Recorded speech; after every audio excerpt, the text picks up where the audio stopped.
lights down low. Time for blood to flow.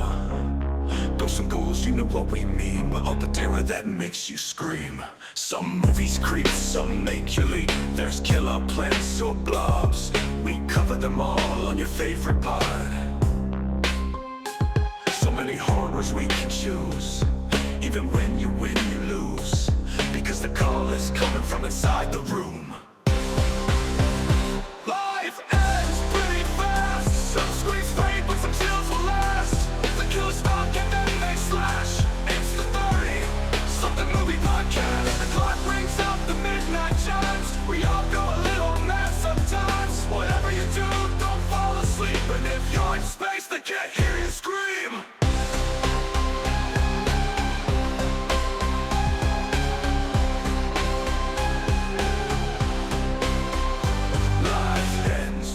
Fast. Some screams fade, but some chills will last. The killers stalk and then they slash. It's the 30-something movie podcast. The clock rings out the midnight chimes. We all go a little mad sometimes. That's right. It is the 30-something movie podcast. And it's October. I love our October theme. Oh, it's so much fun. It's great. It is fun. It is good stuff. I always like to bring that out. Bring it out for the 1 month a year. It's, you know, it's my version of pumpkin spice season.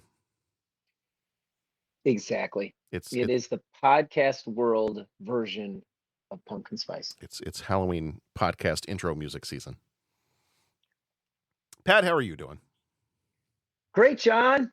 Excellent. Life is good. Excellent. Life is good. Start of the school year has been pretty good. Yeah, it's moving right along, man. Cross country season, final week. Yeah. Of regular season. The first band concert's right around the corner. Nice. So Excellent. Life is good. Excellent. Life is good. Things are good at the barn too, John. Yeah, I was going to ask how's the does it, as you get into the winter time, does that slow down a bit? Like, is there a part of the season where you have to stop riding completely?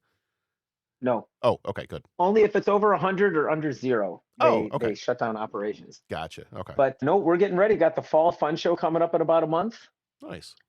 So we had the barrels out and we're practicing the barrel racing the other night, which is super exciting. Excellent. Just taking the horses, trotting through the barrels, right? So the horses don't get too amped, because if you let them get too amped too early. Sure. So that's, Isn't that how we all are, Pat? Yeah, we all. Exactly. What's really fun is like, everyone's asking, because there's a bunch of, well, I kind of got into it just to, because I just wanted to ride horses. I love Westerns. I love Indiana Jones. I want to do everything Indiana Jones does. My daughter's really the fantastic rider, and Dominic rode for a while. And then I was like, oh, I'll check that out, because she rides too. And then it's funny, because then I got more and more into it. I'm riding all the time. And then all of a sudden there's a bunch of folks at the barn, other adults, people my age, that are coming up to me. Oh, wow, you're right. Which direction are you going to go? Do you think you're going to go more show? Do you think you're going to do reining?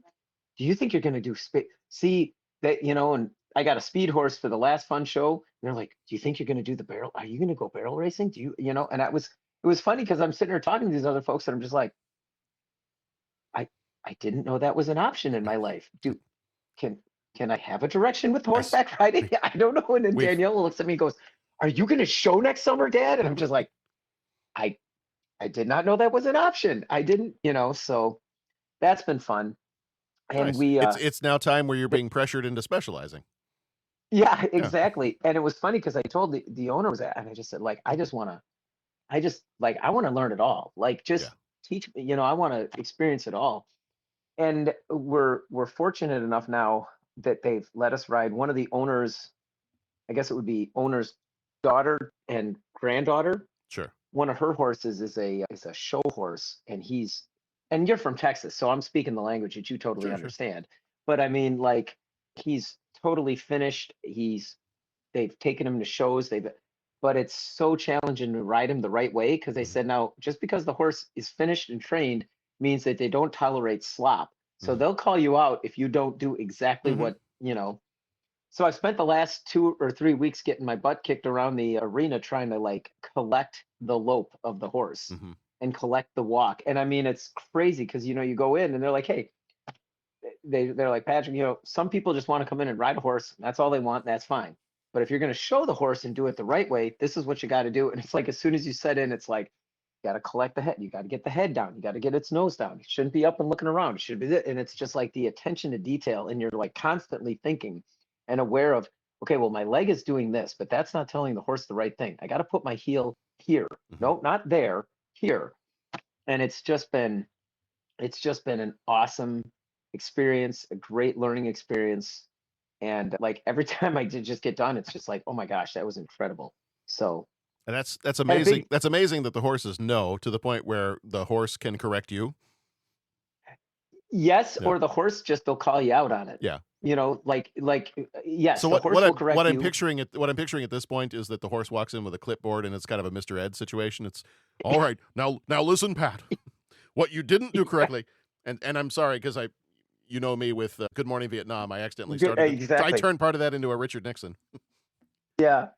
Well, no, and sometimes it feels like that, and it's like, the different activities. And again, there's so many riders that are like amazing at the barn. So it's embarrassing to even say that I'm doing it. But like, for example, we'd be doing like barrel racing, and you'd be on the trained barrel horses, and if you start to aim the thing the wrong way, it'll correct. Oh, there you go. And they'll even say that like, you got to sit tight on the saddle, and you got to stay upright, and so on and so forth. If the horse feels you start to go, it'll try to catch you. Oh, okay. And try to, so it's just that. And then the show horse, like, it's got how did they describe it? It's got all the buttons. He's got all the buttons. Sure. So he can do all the tricks, all the moves, all the whatever. And then all of a sudden we were kind of just jogging down the rail.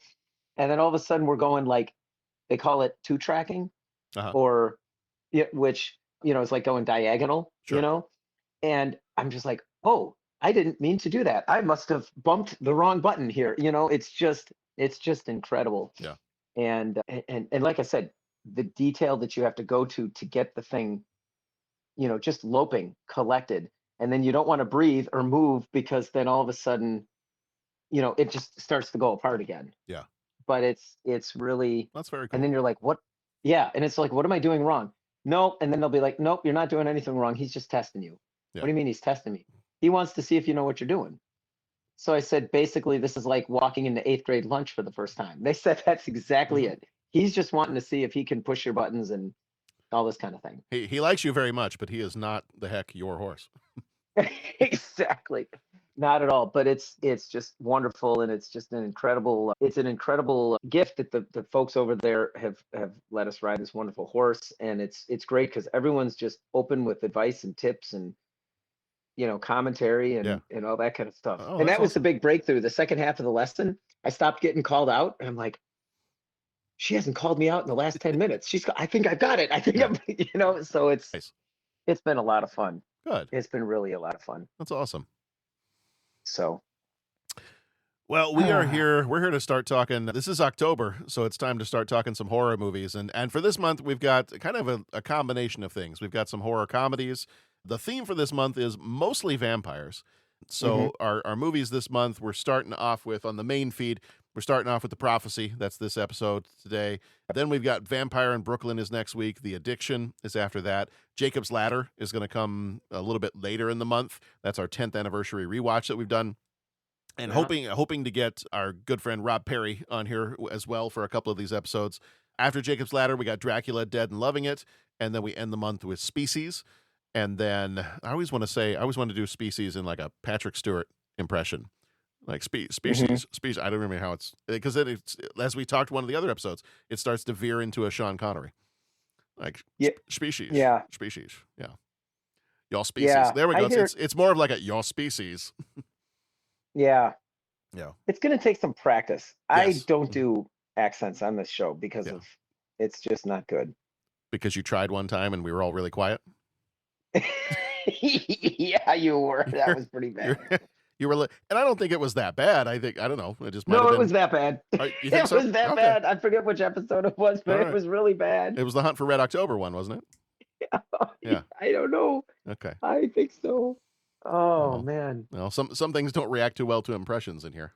That's right. That's right. And then our Oh. Patreon episode for this month is Lord of Illusions from 1995, and the Patreon short is Tank Girl from 1995. So we got some fun stuff, but it's mostly vampires this month. So that will carry us along this month. So that'll be a lot of fun. Before we get started, I did want to share, because I don't remember if I'd shared this before. We're going to have a little story time before we get going here, because we came up on this showed up on Facebook in some memories from several years ago. And this was a memory from 17 years ago that I had composed a poem, because at the time I was teaching, I think probably 8th grade English language arts. And my students, we were working on, because it was coming up on October and Halloween time and all that. So I was working with my students on Edgar Allan Poe and poetry. And so I was going to have my students try to kind of create their own version with the same kind of rhyme scheme and meter that you have in Edgar Allan Poe's The Raven. I was going to have them come up with their own version of it. But I knew, like, they're going to need to see a sample of this. Like, what do I mean? Like, we'd already read The Raven, but I need for them to be able to see, like, how do you take this and how do you do a different topic but make it sound as if it's almost the same poem. And so I knew I had to come up with some kind of a sample. And it just so happened that, you know, when you're in need of subject matter or something, it really is true that can be provided for you. And on this particular night, 17 years ago, this was a couple of days ago, 17 years ago, we were provided with subject matter, because I think I was up grading and I was up trying to figure out what I was going to write for this Edgar Allan Poe style poem. And we heard a noise down in the basement, and somehow a little furry chipmunk friend had gotten himself into the vent that is outside of our house and somehow fell down the kind of the vent tube that goes into the back of our clothes dryer, and somehow got himself stuck back there. And being a young homeowner, I was not quite sure what to do, because I didn't want him loose in our house. I also didn't want to hurt the little guy. And so I was trying to figure out ways to handle this. And I ended up calling my dad, because he had been a landlord at one point in time in the suburbs of Dallas with his brother. And so I was like, well, he's probably dealt with this. Let's give him a call. So he had a plan. His plan was turn on the dryer for a bit, let it heat up, let it get kind of disoriented and kind of warm, and then shut it off, and then you could open up the back of the dryer, and it should, like, I'm picturing this chipmunk like stumbling like a drunk into my garbage bag, and then I can take it outside and release it. Sure. Yeah, it didn't happen that way, Pat. That's not the way it happened. It's not the way it happened. And then when I had to call, when everything got broken, and then I had to call the exterminator and or the appliance repair people afterwards, my wife still remembers to this day how we must have been on speakerphone in their office, because we could hear the entire office laughing at me while I'm telling the story. So this poem kind of gets trotted out in our house once every couple of years or so. We like to recite it and just kind of remember the evening that we had when this all happened. And so I felt, since we're up on the 17th anniversary of this, and since it's Halloween month of October, I felt like this might be a good time to bring this one out and share it on the podcast. So I think I have some mood music here that I can start us off with, and then the poem is called The Ballad of Choppy Kenmore. Okay, set the tone here, a little music here. There we go. Okay. All right, here we go. The Ballad of Choppy Kenmore. A true story of desperation and death in the clutches of the dryer vent. Once, upon a Sunday dreary, while I pondered weak and weary over many a quaint and curious volume of students' homework, suddenly there came a scratching as of something caught or catching. Just behind the clothing dryer, something small could crawl no higher. Higher than to reach the door too high, the thing unreaching. Too prideful to resort to screeching, it scratched and clawed, just like before. Down into the basement went I, heard no sound. I thought to deny the fearful clatter that came before. Sir, or madam, said I, surely your forgiveness I implore. For so roughly you were scratching, and unused to animals needing catching, scarcely knew I what to do when I heard you clawing heretofore. Then with hesitation I counted 5, then 10, then more. Finally, I opened wide the dryer door. Darkness, denim, and nothing more. Back into the basement turning, all my soul within me burning. Suddenly there came another scratching as before. I know not what you are, dear sir, whether timid mouse or mangy cur, but I do swear that by thy fur you must get out, I do implore. When nothing came of my good offer, I mentally considered our coffers. No rodent lover, but still no hater. I thought to call an exterminator, but then my wallet would be most sad, so instead I thought to call my dad. He said, "Dear son, turn on the dryer, for then the creature would grow tired, weary, dreary from the heat of an artificial fire, and then catching it would be required from out the back of your Kenmore. But this would be so much easier if it's less frantic than before." I thought it sounded like a good plan. He was, for all I knew, a wise man, and so I set the dryer as high as one can, pressed the button, and let it roar. Panic, then, must just have set in, for the creature gave its best. Then, within seconds, there came an ending to the roar, a thud, a clank, then quieter than before. Tried I then to start the dryer, only hummed and clicked and hummed quite higher. The creature must have fought and tired. The dryer's engine refused to fire. The creature then we knew had died, and with it took our hard-earned money, dryer, and what's more, my pride. I reached the phone to make a call to bring out some professional. Their services would they have sold, but when the story to them I told, they laughed and chuckled, and they were so bold as to give me a discount, and they did withhold 10% of the fee, no more. And such is the story of the creature stored in the dryer vent by the basement floor. He once was alive, but lives no more. We thought to name him, but I thought, what for? To tell the story of fur and gore and identify the thing, therefore, we end the ballad of Choppy Kenmore. So that was the excitement that we experienced 17 years ago. Well done, sir. I of- commend you on your poem. Thank you. Thank you. It's I was trying to do the finger snaps, and I don't think the mic's picked that's it fine. up. That works. That works. But yeah, Yeah. so the Ballad of Choppy Kenmore is it's well known among these parts here as a tale to be told. Yeah, that Choppy Kenmore, that Mhm. sounds pretty good. Yeah. That sounds pretty good. Yeah, it was a combination of the sickening thud and clank that the dryer made, and then I was like, yep, nope, we've caused a much bigger problem now. Okay. Yeah, okay. You see, we have a problem. Yeah, and I think I might have called my dad afterwards, and he's like, "So how'd it go?" I'm like, "Not well, Dad. Your plan did not work." All right. Well, I thought it'd work. It seemed like a good idea. Like, okay. Okay, Well- Dad. Well, it wasn't. It wasn't, but thank you. Like, thanks for trying. Thanks for playing. Mm-hmm. So, Oh boy. all right. Well, we're not here for chipmunks, but we are here for the prophecy. We're here for a little Christopher Walken, which is always a good time. Fun times.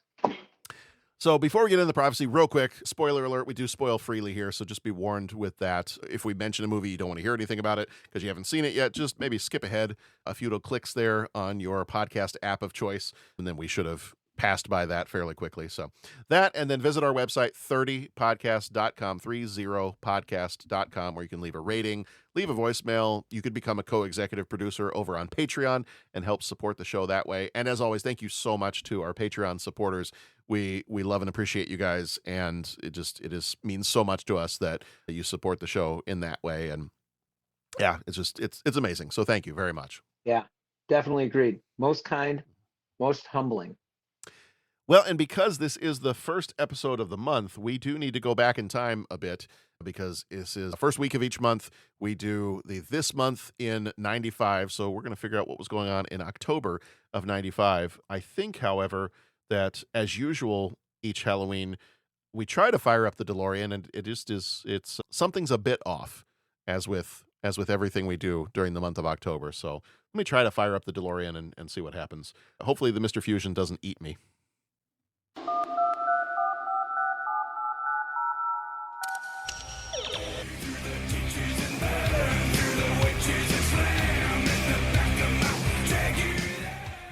My calculations are correct. When this baby hits 88 miles per hour, you're gonna see some serious.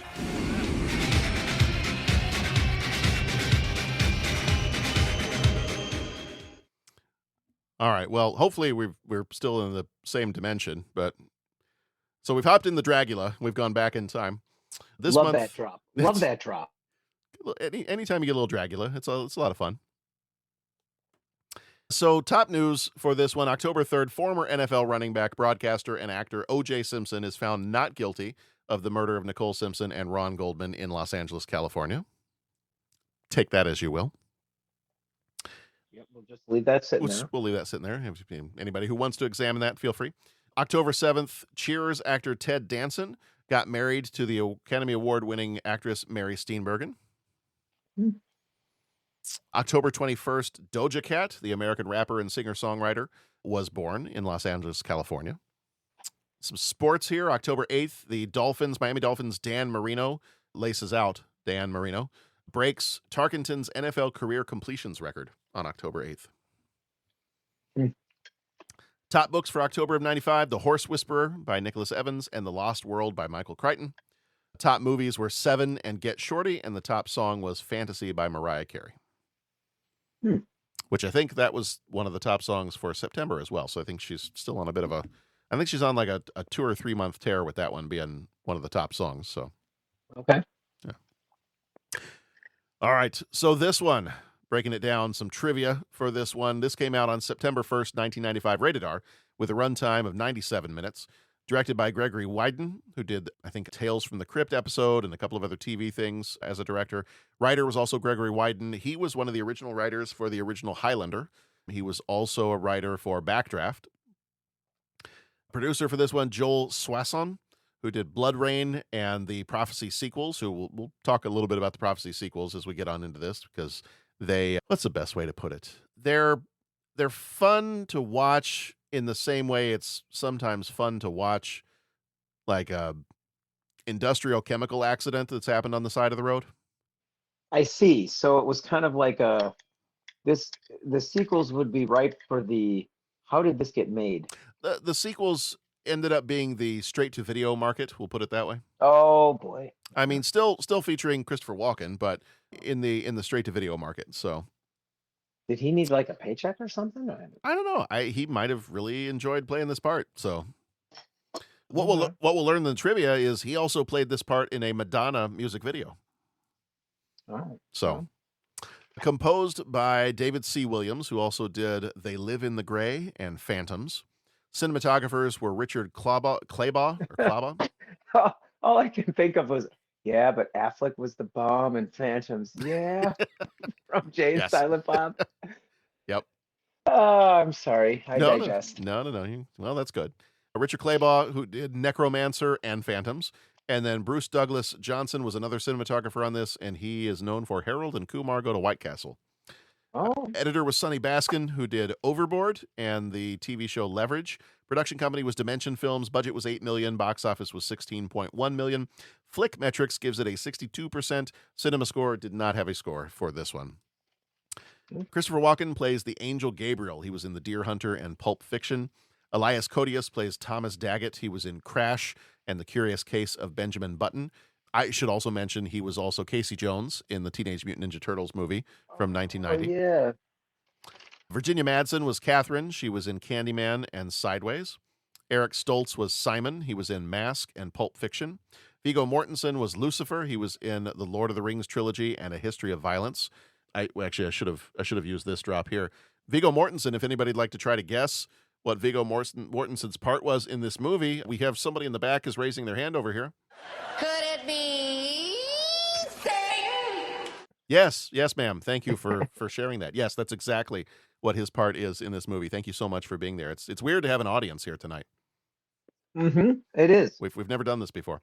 Amanda Plummer plays Rachel, and the way it's spelled, I'm gonna do a little bit of criticism here. For sometimes we get these movies, I think especially in the mid to late 90s, we get a lot of movies that try to play into let's show religion in like a dark side kind of way. And so you get a lot of movies about like fallen angels and demons and things like this. So you get like the movie Fallen, which talks a lot about angels and demons and you know the research and history behind some of that stuff. And it feels like when you get into some of these, like the books where they list off the names of angels, everything ends up being spelled with like an AEL at the end of it. And so you have like Michael, and you have this Amanda Plummer's Rachel in this. And I just am not as familiar with some of the spellings of Rachel, but the Rachel for this is spelled RACHAEL. Okay. So I'm like, there is kind of I do have a funny little criticism of this movie. It's like, okay, so we're going to show at least a surface level of knowledge about religions. Mm-hmm. and angels and Christianity and whatnot. So okay, so we've got the angel Gabriel, and we're going to have another angel whose name is Uziel, and then we're going to have Mm-hmm. a Rachael, and then we're going to name Eric Stoltz Simon, and then we're going to have the Mm-hmm. little girl's name is Mary, and then Mm-hmm. Elias Koteas is going to be Thomas because he's doubting. Mm-hmm. We've got a character named Joseph, so it's kind of like we didn't really try too hard with some of the names. Right. I hear you. Yeah. So I hear you. anyway, this is my little jabbing criticism about the naming of people in this, but Right. so Amanda Plummer plays Rachael. She was in Pulp Mm-hmm. Fiction and The Fisher King. Mariah Shining Dove Snyder, who played Mary, was in, I think, was she in other movies in this series? Didn't have a ton of roles. I think she might have been in one of the other sequels to this too. Adam Goldberg played Jerry. He was in Saving Private Ryan and A Beautiful Mind. And then Steve Hittner played Joseph. He was in Seinfeld as Kramer's friend. And then Jurassic Park 3 had a small role there as well. Okay. Some trivia stuff real quick. The Prophecy was filmed in 1993, actually, and released in 95. For some of the production company, this was kind of a regular thing for them, was to work on the movie and then do some edits and reshoots and whatnot, and then release it 2 years later. So interesting thing about this is also in 1993, around the time that he would have been filming this, that same year, Christopher Walken was playing a similar role in Madonna's Bad Girl music video, where there's an angel of death that never speaks and follows the character around, follows Madonna around, and looks like he's kind of silently criticizing her lifestyle. Mm-hmm. He has no lines in this music video, but his mannerisms, the slicked back hair he has in this movie, the pale complexion, the dark wardrobe looks very, very similar to the depiction of the Archangel Gabriel in this movie. So very clearly he was, I don't know, maybe Madonna came to the set one day, saw him playing this character, and was like, I want that in my next music video. All right. So anytime you can get a music video crossover, it's kind of fun.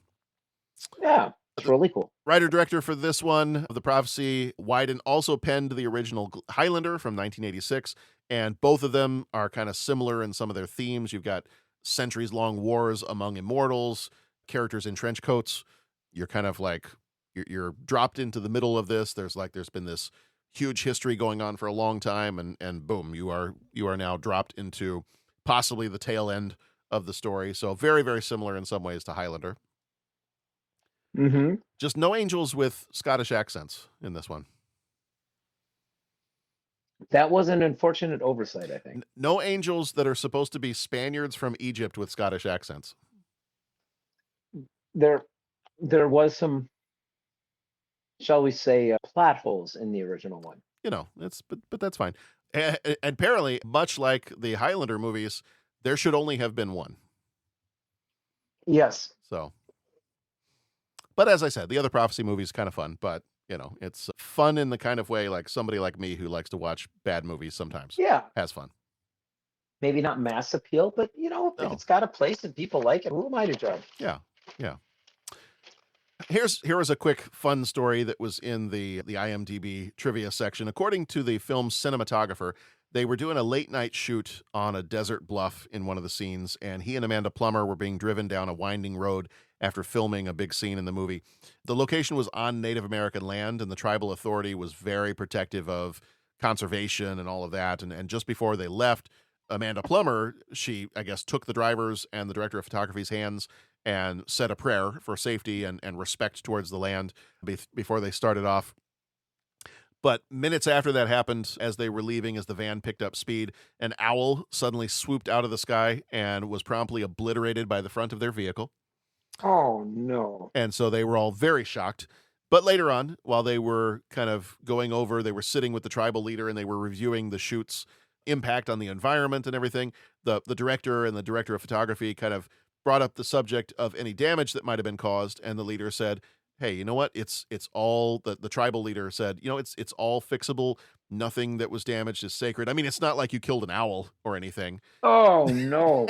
And apparently, Oh, no. apparently they just sat there and nodded and didn't say anything and then got up and left the meeting. Oh, So well, Yikes. Yikes. I think that's the only way to Boy, answer if that puts a damper on the filming progress of the, hmm Yeah. the progress of the filming, I don't know what would. Right. Right. All right. So give you the synopsis for this one real quick. We'll listen to the trailer audio and then we will dive on into the 10 major moments. We'll sum it up for you in 10 major moments and then get into our thoughts on the prophecy. In a war beyond human reckoning, the Archangel Gabriel descends to Earth seeking a dark soul. Detective Thomas Daggett, reluctant and faithless, becomes drawn into celestial conflict. Angel Simon intervenes to protect a young girl, Mary, whose life holds the key. As Gabriel's wrath unfolds, only one fragile alliance may save heaven itself. Mary, What? can you keep a secret? The biggest secret ever. Centuries ago, a second coming was foretold. What did he say to you, Mary? He asked if I could keep a secret. What was that? Something he gave me. But what's coming He wants something. Something that's here. isn't what anyone expects. Oh my God. It's a war in heaven. Over what? Us. Humans.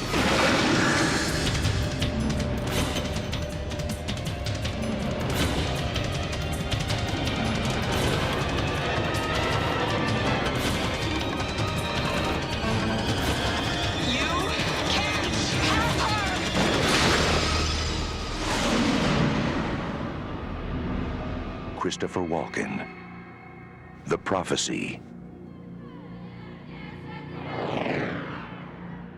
So one of the things I did not mention in the trivia section, but apparently Christopher Walken, I think the consensus among the rest of the cast was that he was doing it on purpose so that when he would come into a scene, like people would have this kind of immediate reaction to him. But apparently he spent most of this movie, every time he was going to be filming scenes with other people around him, they said that he was just eating entire cloves of garlic. And they were like, you could smell Christopher Walken coming a mile away because he was constantly eating like whole cloves of garlic. And the assumption was, I don't know that he ever shared with them, but the assumption was that he was trying to get into some kind of like method acting or something where he's like, when people approach me, I want them to have a complete revulsion to being near me. And so this is what I'm going to do. That's cool. Apparently he never said that that's what he was doing, and they just all kind of assumed that that's what he was doing. But Mhm. that's getting really dedicated to the part there. Yeah, no kidding. It's cool. So I don't yeah, know if I could live my life like that, but that's cool. right, yeah. Well, I mean, he's Christopher Walken. He's a singular guy. Mm-hmm. He's consistent. Agreed. He's consistent. I'll give him that. Yeah. All right. 10 major moments. We start off with a bit of a crisis of faith. Thomas Daggett, once on the fast track to priesthood, experiences terrifying visions of a second war in heaven during his seminary days. And we're not talking kind of inspirational dreams. This is not Joseph and the Technicolor Dreamcoat here. We're talking fire, blood, angels going full MMA. It rattles him to the core. So, unable to reconcile this with the loving God that he believed in, he abandons the collar, reinvents himself as a police detective, and it's kind of a bit of a hard pivot from saving souls to investigating crimes. But this is probably for him, it's about regaining some kind of control in a world that feels like something's off here. So we cut to the present, and we have two angels that have fallen to earth. One is Angel Simon, a sympathetic celestial being who's gone rogue from heaven's official narrative. The other is Uziel, a lieutenant under Gabriel, heaven's old school enforcer who's not exactly here for peace talks. Simon sneaks into Thomas's home, offers a cryptic warning about an impending heavenly conflict, and then vanishes. And then shortly after that, he and Uziel clash. Simon wins, killing Uziel in the process, and this is not your standard feathers and halos kind of angel fight. It's gritty, it's brutal, gives you a kind of a taste of how violent this whole thing has become. And the idea being that as they are down here on Earth, I think somebody mentions at one point, when they're here on Earth, to a certain degree, they are mortal. And so that kind of comes along with the territory. One of the things here, I'll stop for a second. One of the things here that I kind of had a bit of a chuckle knowing he looks kind of like he does in Pulp Fiction. So seeing Eric Stoltz with the long hair here really kind of made me think about his Pulp Fiction character. But then I also had a little bit of a chuckle too, because I'm picturing like, what if you had the reverse of the Back to the Future story? Because originally Eric Stoltz was supposed to be Marty McFly, and they switched him out when it just wasn't working right. So they switch him for Michael J. Fox because things are not working well. I was kind of chuckling to myself because then as I'm watching this movie, I'm picturing, what if they had to do the opposite for this movie? What if they had to switch out Eric Stoltz for Michael J. Fox in this movie? And how would that have made things different? I'm picturing a Michael J. Fox that's like, wait a minute, Gabriel, are you telling me that you had to take some chapters out of the book of Revelation?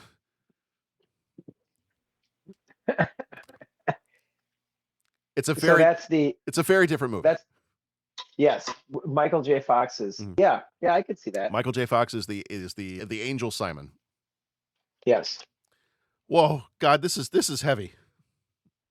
There's that word again, heavy. So Thomas investigates Uziel's death and finds Simon's apartment, which contains, surprise, a thesis he wrote years ago in seminary about angelic wars. What a coinky doink. Also found the obituary of Colonel Arnold Hawthorne, a decorated Korean War vet with a dark past involving some alleged war crimes. Meanwhile, Simon tracks down Hawthorne's body in Chimney Rock, Arizona, and pulls a very creepy move. He actually extracts Hawthorne's soul and hides it away because Hawthorne's soul is the dark soul, so twisted by guilt and violence that both sides of the angelic war want to use it as a weapon. Oh. The coroner delivers a deeply unsettling autopsy on Uziel for Thomas that he has no eyes. In fact, he never had eyes. He has both male and female organs and has fetal blood chemistry, which I believe is also the name of a heavy metal band. Yes. But it's not just weird, it's like it's otherworldly. Things are not quite right here, and Thomas is about the only person that they can approach with this because he's the only one that's possibly even open to considering what's going on here. Right. Uziel's belongings only make the mystery even weirder. It's an ancient Bible with extra chapters that rewrite the book of Revelation, describing a second angelic war, one not sanctioned by God. According to this secret book, a dark soul will appear on Earth and could turn the tide of the battle. Thomas is still skeptical about this, but increasingly unnerved, realizes that he's caught up in something a little bit bigger than a murder investigation. Cue Christopher Walken, who does not have a ton of, for as much as he's advertised as being the main person in this movie, the main part in this movie, he's actually not on screen very much in this movie. It takes a while for him to show up, and when he does, let's just say if this was an eating contest and the person that wins is the one that chews up the scenery the most, it would be Christopher Walken. Yeah, he's menacing, he's hilarious. Yeah. He doesn't do subtle. No, he buries himself in the part, very much so. Yes. Yeah, it's hilarious. Yeah. So he lands on Earth kind of like a cosmic bounty hunter and immediately starts assembling his support team. He resurrects Jerry, a suicidal man, in exchange for forced servitude. Gabriel sends Jerry to retrieve Uziel's remains and personal effects while he heads toward Chimney Rock, Arizona, now that he knows about Hawthorne's death. But he's a little bit too late. Simon has already stashed the soul inside of Mary, a quiet young Native American girl. As a result, Mary is starting to become violently ill, and her schoolteacher, Catherine, kind of steps in to help take care of her. Mary starts to exhibit some eerie behaviors, speaking in voices and recounting war atrocities she couldn't possibly know about. It's clear she's channeling Hawthorne's soul. And then meanwhile, Gabriel confronts Simon, demands to know where the soul is, and Simon won't crack. So Gabriel tortures him in a pretty dark and brutal moment and ultimately kills him, sets him on fire a few times. And now it's a race against time. Thomas, who's following this kind of strange trail of clues, arrives in Chimney Rock and begins connecting the dots. His old thesis, the secret gospel, the possessed child, this heavenly war all start to kind of make some kind of weird sense. Catherine, the school teacher, now fully gets pulled into the madness of all that's going on, shows Thomas an abandoned mine where she once saw Gabriel, complete with some weird angelic markings. As they kind of explore it a bit, the two share kind of a psychic vision of the angelic war, confirming that Thomas, some of the similar images that he saw when he was at seminary in the beginning of the movie. Back in town, Gabriel and Jerry come after Mary. Thomas manages to kill Jerry, again, poor guy, And Catherine distracts Gabriel with a wildly aimed gunshot that blows up Mary's trailer. Mm-hmm. Thomas and Catherine bring Mary to a sacred Native American site for an exorcism ritual, hoping to separate Hawthorne's soul from her. It's a race against time again. Meanwhile, Gabriel isn't done. He's lost his other helper, his other henchman, and so he finds Rachel, a terminally ill hospital patient, and forcibly revives her into service, continuing this pattern of using broken humans as unwilling pawns for his means. Yeah. This scene is kind of, it's funny in a couple of different ways. He and actually a lot of the other angels refer to humans as talking monkeys. And but in this, I remember watching it for the first time, and I think I remember laughing out loud in this scene when he revives her in the hospital, and she just kind of like looks at him and starts panicking. And the way he responds is just like he smiles and goes, "Hi." And I think the first time I watched this and he did that, I think I just burst out laughing. I think I was probably watching it by myself. I think I checked it out on video and was watching it. And it just, I don't know, something about that, the way he, the anachronism of that scene and her panic and how it's creepy and serious, but his response being, "Hi." Like, yeah, okay. All right. This is Walken weird, and it's fun. Yeah, and they definitely do sprinkle that in. Yeah. Especially, and I might be getting to one of your other scenes, but when they go to the diner Yes. and he's looking for directions, just the way they shoot the scene, the music they use, the whole thing just lends itself to a little bit of comic relief. Yeah. She's still sitting there in like her hospital robes, and yeah, he's like, don't start that again. Like, don't, like, completely dismissive, like almost as if she's a pet or something, like not even taking her seriously as a human being. Yes. All right, let's see.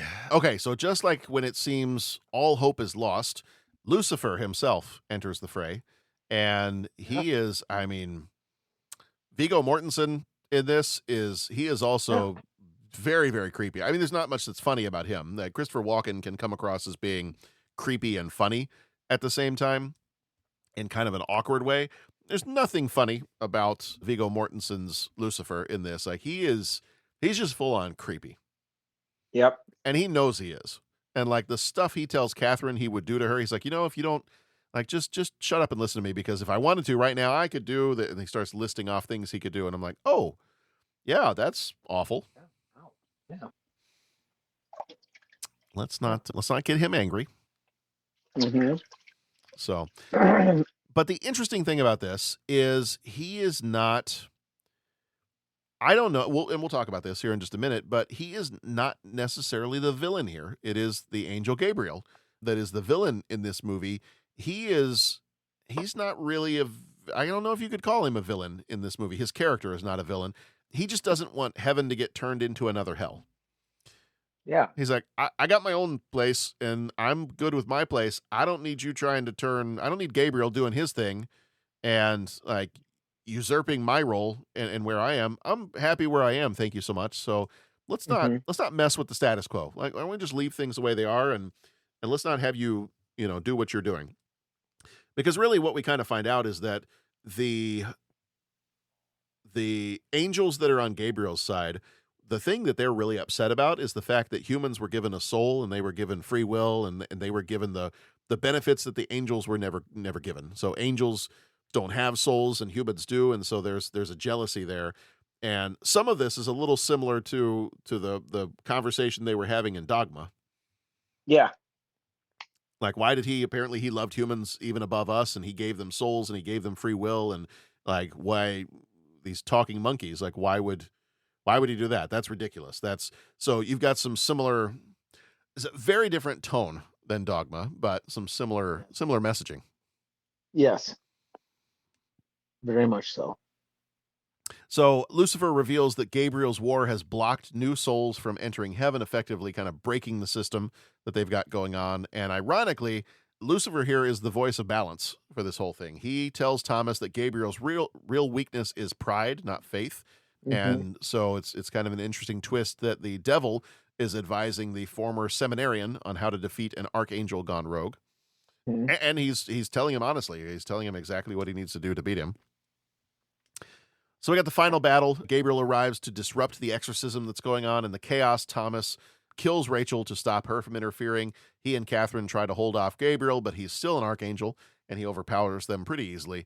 As he moves in for the kill, Lucifer appears. This time he's not just talking or sharing ideas on how to take him down. He denounces Gabriel's war as prideful, and pride, he says, is his territory.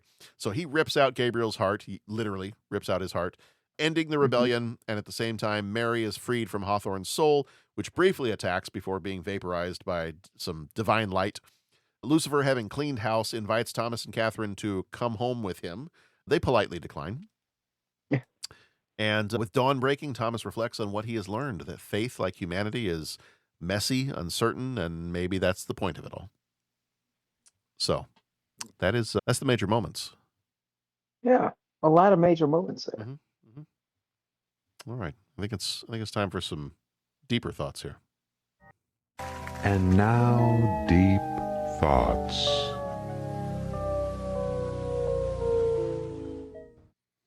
All right. Is this the first time you've seen this movie? No, it's in fact the Okay. second time I've seen this movie. Oh, wow. Okay. When was the first time you watched it? About 30 years ago. Okay. Yeah, maybe not. I'm trying to think. This was in that in-between time when it might have been, 95. When did this come out? 95, October? Or are we just covering it on October? September 1st, I think. Okay. So this would have been going into my senior year of high school, or this would have been my senior year. So I didn't go see it in the theaters. Okay. I mean, maybe that summer I saw it with some friends. I remember watching it. I just don't remember where I was when I watched it. That or college, as I started to make more friends in college, some real movie aficionados, and I think this was probably one of those, wait, you haven't seen Prophecy? Or, hey, let's check out Prophecy. I honestly, I can't remember. I remember sitting there. I remember watching it on the screen. I just can't remember the surroundings where I was when I was watching it. But yeah, within the first year or two of it coming out, watching it with a group of friends. Yeah. Yeah. For me, I think this is the, gosh, how many times have I seen this? This is probably like half a dozen times for me. I think I watched it. This is one of those that video store in college that I could get the real cheap, like, get 5 for $3 and then just make a weekend out of watching movies. I would imagine this was on one of those times where I was like, I'm going to grab everything that has Christopher Walken in it. And so probably had like a little Christopher Walken movie marathon. And I really enjoyed it first time I saw it. And I feel like this is also kind of around the time, it seems like in the mid to late 90s, you had almost kind of like this dark religion string of movies going on. Like you had Fallen, the one where the demon passes from person to person by touching them. The one with Denzel Washington, John Goodman, Donald Sutherland. You had that. You have this one. There was a movie called Stigmata that came out, I want to say in 99. You had the Arnold Schwarzenegger one, End of Days, in 99. So I'm wondering if, like, it seems like there was a string of movies that were dealing with religion and like almost like end of the world kind of battles and wars in heaven and things like that. I'm kind of wondering if we get a bunch of these because we're nearing the year 2000 when this is happening, and if like people are thinking about, apocalyptic type stuff or, Y2K, end of the world kind of things. I don't know, but it seems like this was in kind of a string of movies you got in these last 5-ish years of the 90s that were we're gonna show you a quote unquote religious story, but with a very dark tone to it. And I remember there being a lot of stuff like, these people would come on the History Channel and stuff like that and talk about, we found these missing gospels, we found these missing writings of the Bible, and it talks about this, and this is, here was a book where it talks about more about angels and demons, and so I'm wondering if kind of a combination of that kind of scholarship that was being done at the time and it being more popularized on things like the History Channel, and then this string of movies, like it seemed like there was a lot of stuff coming at us during this time that has a similar flavor to the Prophecy. Yeah, I completely agree. it definitely, yeah, I think everything you said was exactly right on. It treated, faith and the stories presented. I mean, I was gonna say,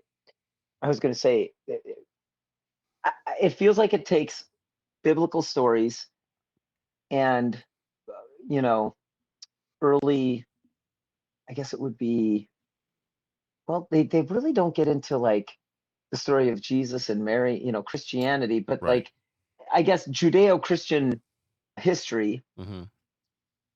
and they use it as a mythology. They Right. use it as source material for like a fantasy horror story, Sure.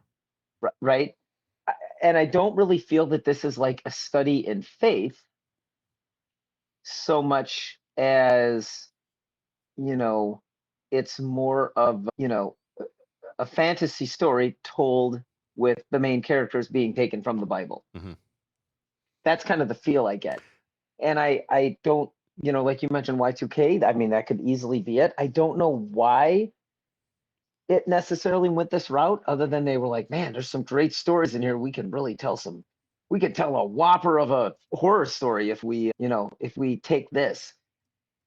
I'm not 100% sure why Gabriel was rebelling against, God. I'm really not 100% sure what Gabriel and Lucifer were. They at one time brothers in arms? Are they always against each other? Like there's little kind of history of that explained, but it's it's a if you look at it just from the standpoint of fiction and fantasy, it's one heck of a story, and it's got enough of the faith kind of wrapped up in it that it is pretty scary, Yeah. when you think about it and see these characters and their actions and so forth. Yeah.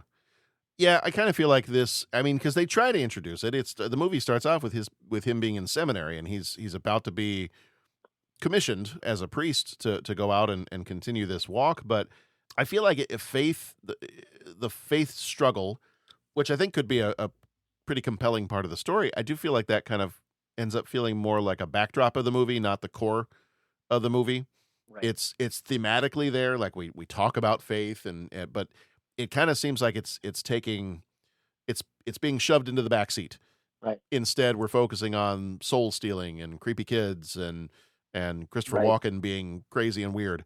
We don't really get to see much of Daggett's, like, his internal conflict. Like, we don't deal too much with that. It's more like it's implied rather than Right. actually diving deeply into this and like trying to engage with his crisis of faith, just beyond the surface level type stuff. Right. Yeah, it really doesn't spend much time kind of diving into the theological questions and that kind of stuff, other than just paying kind of surface level attention to some of it, which is fine. I mean, it then makes it more of a genre film with religious themes Right. rather than actually diving into the. But I think that could have made it, if you could still have the creepiness of Christopher Walken and his performance, the creepiness of the Viggo Mortensen, like some of the really good horror thriller kind of things that this movie does. But then also, if you could balance it with it actually being some kind of exploration of this broken faith that this man has, like I think it'd be a much better quality movie. Sure. It's a fun movie to watch, but Hmm. I think if they were able to balance those things a little bit more, then I think you'd have a pretty awesome movie on your hands. Sure. No, I hear you. Yeah. Definitely. Definitely. And but not to take anything away with this, as far as a horror movie goes, Mhm. and creepy and scary and compelling characters, and my gosh, Viggo Mortensen and of course Christopher Walken were incredible Yeah. in their roles, and Eric Stoltz was great. They were all great. The only thing I was left with is just like, okay, well, why? Well, what's the history? What's the prequel story?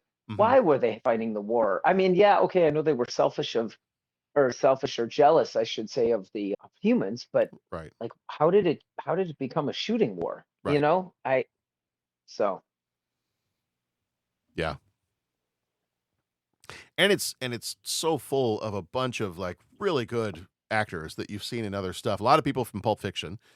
You have Eric Stoltz, you have Amanda Plummer, you have was there one other Christopher Walken. I think the three of them were all in Pulp Fiction together, but just like a lot of the different side characters to this too. Just a lot of like great big name actors in this, or people that will soon become bigger name actors like Viggo Mortensen. But yeah, it's definitely, the first time I watched it, it was definitely one of those that I put up in my list of, even if I recognize that the movie itself, is not going to necessarily win any writing awards or anything anytime soon, still fun to watch, still entertaining to watch, but I think mostly entertaining to watch because of Christopher Walken. And I think especially as you get into any of the other sequels that he's in, I think he's definitely the reason to watch them. Okay. Like it's not necessarily the storytelling or some of the other stuff in the other sequels. I think if you're watching the other sequels, it's to be able to see Christopher Walken, do his performance as the Archangel Gabriel in those other movies. Yeah. That one scene, and I got a chuckle this time out of it too. That scene where he's sitting with the kids and he's got the horn with him, and he's he's like, just blow just a little bit, just blow on it a little bit. Be very, very careful. It's and that being the horn that probably would theologically symbolize or bring about the end of the world. Sure. Will herald the end of times. And he's like, just put right there and just blow a little bit, and then it blows the windows out, and Yeah. Yeah. So I mean, some of that stuff, like they do take certain things, certain religious artifacts, certain religious stories. Like if you know enough, like there's a bunch of little Easter eggs kind of hidden in here to kind of pique your interest and be like, oh yeah, I recognize that reference. Yeah. So, but yeah, a fun movie. Like especially as we're talking Halloween time and October and kind of getting in the mood of watching some scary movies, some creepy movies. This is definitely a fun one. And like I said, if you want to dive more into some of the sequels, feel free. I mean, I haven't seen all the sequels. One point in time, I think I had the opportunity to buy a DVD that had maybe 4 of the 5. Are there 5 of them? There might be 5 of them. I lost count somewhere. I think I had the opportunity to buy a DVD that had most of the movies on it, but it was the copy I think was scratched up a bit, and for some reason I want to say it had Prophecy 1, 3, 4, 5. Like it was, for some reason it was missing 2. Oh. And I don't know, not even like the disc was just not in that set. It was like this set was only Prophecy 1, 3, 4, 5. And maybe the licensing didn't work for that set to have 2 in it, but I don't know. Interesting. So I was like, no, I think I'm okay. I think I can. Yeah. I think I can skip that, and if I really want these, I can find them somewhere later on. Right. So, but yeah, definitely fun. Like definitely, if you want a good creepy Christopher Walken experience, then this is definitely one to check in on, because he's full Walken in this movie. Yeah. Especially when they arrest him and throw him in the back of the police car. Yes. And right before they shut the door, he just looks up. Yep. And it's like, oh no. Yeah. Yeah, it's pretty intense. This is a character he plays well. Yes. All right. Do we have anything else to say about this one before we creep our way into the 3 questions? I think we're good. I think, fun movie and enjoyable to watch. Great acting. Yeah. Good time. Yeah. Scary. All right. I think it's time for 3 questions. He asks each traveler 5 questions. 3 questions. Well, were they cycles? Or? We all go a little mad sometimes. Quid pro quo. I tell you things, you tell me things. I'm not interrupting anything, am I? You look deep in thought.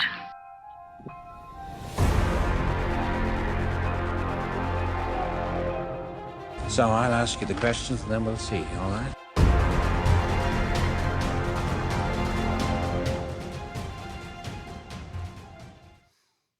All right.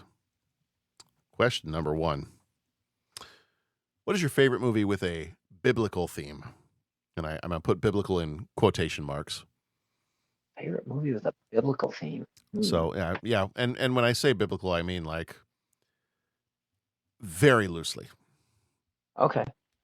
Like we're not necessarily talking Passion of the Christ or something like that. I mean, it can be if that's what you want to choose, but I was going to say the Ten Commandments. I think okay. I remember there was, I mean, for a while there, it was like when would that be out? They'd always play it around Easter for some reason. Yeah. Yeah, probably because Passover. Right. But yeah.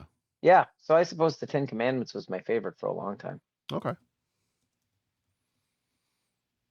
I don't know if I've seen the entire movie from start to finish. Oof. I mean, I've seen big chunks of it, but because it's close to 4 hours long from what I remember. Yeah. Yeah. But when But I mean- when God starts sending the plagues and that last one, Yeah. boy, that scene gets a little downright scary. Yeah. Well, I mean, like, hey, I just said I haven't seen it. Don't spoil it for me. Oh, that's right. You just said that. No, totally okay. I'm just kidding. I'm I know what happens No. with the plagues. I'm just kidding. I know, but like you haven't seen it in the movie, so I know. gotta be careful. No, you don't have to. It's fine. It's good, man. It's a good that'd be like going to church the year that Passion of the Christ came out and be like, guys, don't tell me what happens in the end. Okay. Hey guys, yeah, can we keep it, Just keep it on the I haven't had a chance to see it yet, so just keep it on the down low. I don't want to know if he died. I don't want to know if any of the main characters die. Okay.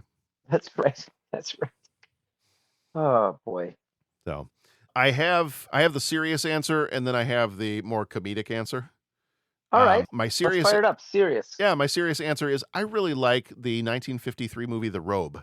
Have you ever seen that one? Robe. Yeah, it's been a minute. It's a Richard Burton movie, and it's basically a Roman tribune wins Jesus's robe from the crucifixion and is then kind of the rest of the movie he's like haunted by guilt and he has visions and then he tries to like search for answers and then finally he kind of like deals with the topics of faith and love and and ultimately ends up choosing Jesus over loyalty to the empire. And yeah, I just remember I watched that a few times several years ago and really, really enjoyed that one. So as The Robe, I think it came out in like the mid 50s.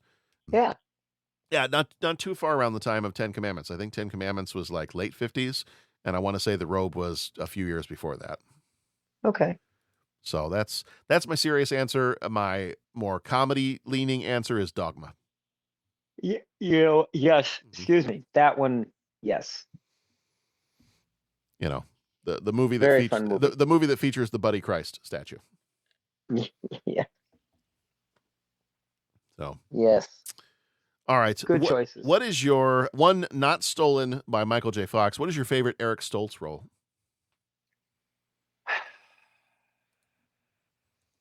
I really like him in Memphis Belle. I mean, I really just like that movie, so I guess I gotta go with that.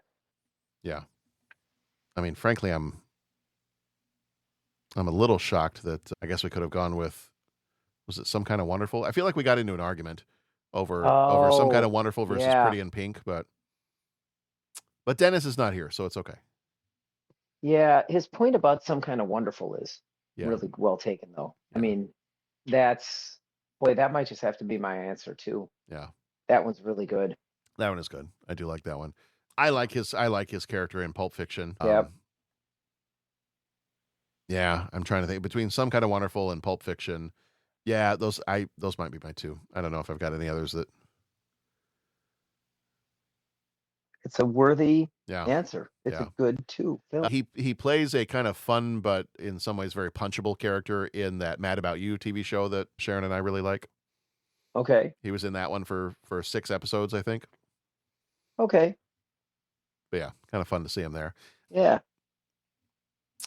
Yeah, I'm gonna go Pulp Fiction. I really like his character in Pulp Fiction. Yeah. All right. Nice. Are you talking to me on a cellular phone? Who is this? Wrong number. Yeah. All right, then finally number 3. What is your favorite horror movie henchman? Horror movie henchman. The Keymaster and the Gatekeeper from Ghostbusters. Mm-hmm. I think that might have to be it. Yeah. I was trying to go, and again, I was trying to figure out, like, do I go the funny route, or do I go like the classic, like Renfield in the old Dracula movie? Right. That's always the fun. His laugh, I remember, was always so fun. Like as a kid, the kind of like creepy like laugh kind of thing he's got going on. There's that one, and then I almost want to go the comedy route again and go Igor from Young Frankenstein. Oh yeah, he'd be awesome. Marty Feldman as Igor, and just can you remember what brain you got for me? I was Abby something. Abby Normal. Yeah. Abby Normal.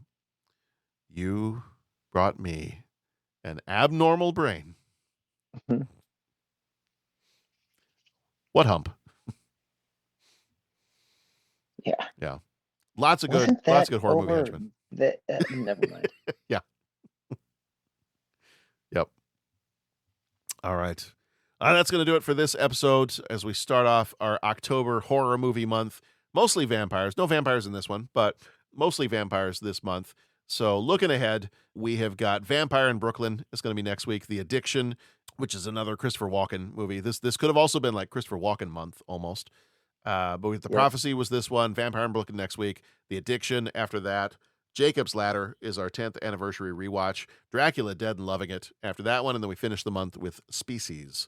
And then if you're over with us on Patreon, our Patreon short is Tank Girl from 1995 and Lord of Illusions from 1995 is our full-length episode over there. So if you've got some thoughts on the scary movies, if you've got thoughts on Prophecy or any of these others, please feel free. Head over to our website. There is a spot where you can leave a voicemail, or you can hit us up on social media at 30 Podcast in all those different spots. We'd love to hear from you.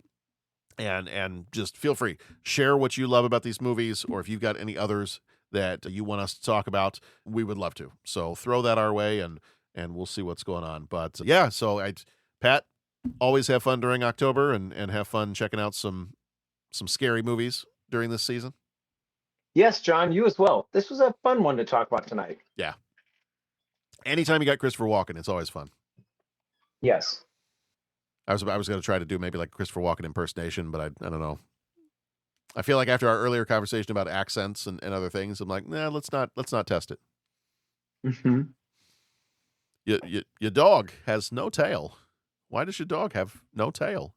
Well, he knew that if they got the Grail, it would be terrible. So Right. he hit that Grail. Yes. Just insert Christopher Walken into other movie scenes and just have him play any of the other parts. Yeah. No, Luke, I am your father. Yeah. Listen, do you remember when Saturday Night Live they were doing like the Star Wars audition tapes?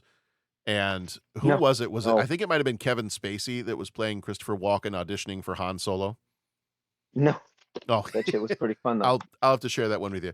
I think it's Kevin Spacey, and he's doing Christopher Walken auditioning for the role of Han Solo, and he comes out and he goes, Okay.